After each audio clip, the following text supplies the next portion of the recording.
the individual that works only with intellectual intelligence, they're really not going to accomplish a whole lot. But the individual that can work with that inner, emotional, or spiritual intelligence, that individual open themselves up to unlimited possibilities. So if we're going to define this power, and we were to go to the scientists and say, what is this power that animates, penetrates, and motivates the cosmos? Why can I walk and talk? What keeps that wall standing? What about night and day? Why is there such order in these cosmos? How do I know where there's a certain star going to be 1,000 years from now and time it within a fraction of a second? Well, the scientist will tell you there is a power that animates the cosmos, and the scientist will say he will call, or she will call, that power energy. That's the name they use to describe this activity. Now, if you ask, well, what is energy? This is the only thing the scientist can tell you. And remember, the word science means to know. It means organized knowledge. Well, then ask, what is energy? And this is the only thing science can tell you. That energy just is. It is neither created nor destroyed. It is the cause and effect of itself. And it is 100% evenly present in all places at all times. Doesn't that mean right in here, Shirley? Doesn't that mean right in here, Leslie? All places at all times.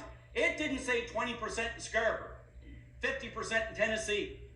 100% evenly present in all places at all times, is almighty and is all powerful. That's fine. You may say, well, I choose not to believe that. Well, you're entitled to believe what you want. But remember this, if you don't believe in something, you're going to fall for anything. So we can cross that one out if you like, but some of you will not. Well, that only leaves you one place left to go. And if you were to go over to theology, and what does theology mean? Well, theology just means one thing, the study of God, at least in this part of the world. In another part, it may be Baha'i, Vishnu, Krishna, Muhammad, Buddha. Again, it goes on and on and on the list. But if you were to ask the theologian, I just left the scientist, I'm trying to find out, what is this power that animates, penetrates, and motivates the cosmos? Say, I just left down there, and I'm trying to find out a little bit about this power. I mean, you've been told that if you do this, thus, and so, you're going to win, that you have great potential. Have you ever been told that, John? Have you ever been told, honey, if you change your attitude, we get along better? And if you change your attitude, you could use your potential, you could be more effective? You ever been told that, Jim? On a daily basis? Sure you have. But you see, the scientist, I went to this scientist, and they told me something about this energy. Now you go over to the other side and you ask the theologian. And the theologian will say, yes, there is a power in this universe that keeps everything in working order. But we have a name for the power in this part of the world. What do they call? What is the name they use in this part of the world? So you see, we take that symbol and we put it on the board, and then we ask the theologian, well, tell me, what is, who is, what do you mean by God? Can you give me a definition?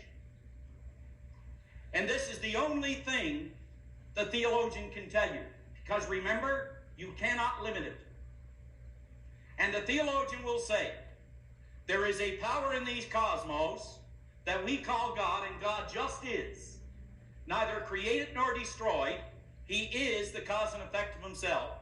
And he is 100% evenly present in all places at all times.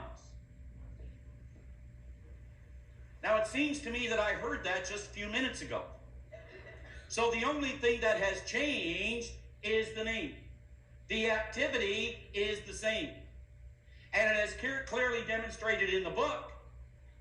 You'll find in this book something Werner von Braun stated. Bob quoted Werner von Braun. Von Braun pointed out that science are studying, you could say, the energy and the force around humanity. Theology are studying the force within humanity. And they're eventually going to find out that they are studying one and the same force. You see, when we understand what B. Rand said, it is intelligent We are intelligent, but it is the working relationship with this power that brings about the kind of results we get, because it can't do for you what it can only do through you. Gosh, I get just about anything for a person to get a hold of that or to understand that.